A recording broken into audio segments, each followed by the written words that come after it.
আপনার সামনে কত নারী মরিয়া গেল, ওই নারীরা সন্তান রাখিয়া কবরে চলে গেল। সন্তানেরা ঈদের সময় মা মা কইয়া কাঁদে, ঈদের সময় খুঁজে আমার মা কই, আমার মা নাই। ও মা, আপনার কি একটু অন্তরে ভয় লাগে না? ওই সন্তানের মানুষ না বানাইয়া কই যাবেন? ও মাগো, আল্লাহর কাছে চোখের পানি ছেড়ে কাঁদেন, আল্লাহর কাছে বলিয়েন, রে আল্লাহ, একটা আদর্শ সন্তানের মা বানাইয়া দাও। ও মা, আপনার সন্তানটারে আদর্শওয়ালা বানাইয়া ডাক্তারি পড়ান, বাধা নাই।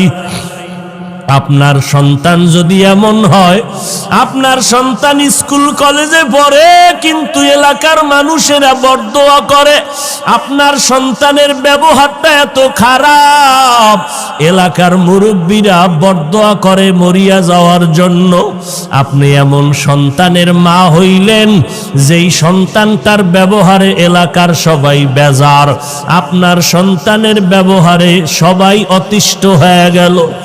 আপনার সন্তানের ব্যবহারে আপনিও খুশি না, আপনার সন্তানের ব্যবহার এত খারাপ যে বাবাও খুশি না, মাও খুশি না, আপনার ঘরের কেউ খুশি না।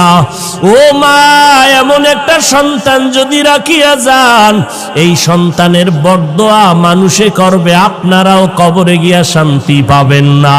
আপনার সন্তানটারে ডাক্তার বানান, ইঞ্জিনিয়ার বানান, অনুরোধ করে গেলাম, নিষেধ নাই, তবে আদর্শ আলা বানাইয়া যান। পারলে সন্তানের হাতটা ধরিয়া বলবেন, ওগো বাবা, আমি মা কোন দিন মরে যাব জানা নাই, তোর কাছে আমার অনুরোধ, তুই স্কুল কলেজে পড়, বাধা নাই, তবে বাবা আমি মায়ের দাবি, তুই 5 বেলার নামাজ আর ছাড়বি না, তুই কোনদিন আর আলেম ওলামাদের বিরোধিতা করবি না, মুরব্বীদের সামনে খারাপ আচরণ করবি না। আপনি মা যদি সন্তানের হাতটা ধইরা বলেন, আমার মনে হয় সন্তানের আপনার কথা ফালায়া দিবে না। আবার নামাজের মুসল্লায় গিয়ে যদি আমার আল্লাহর একটু ডাক দিয়া বলেন, ও দয়ার মালিক,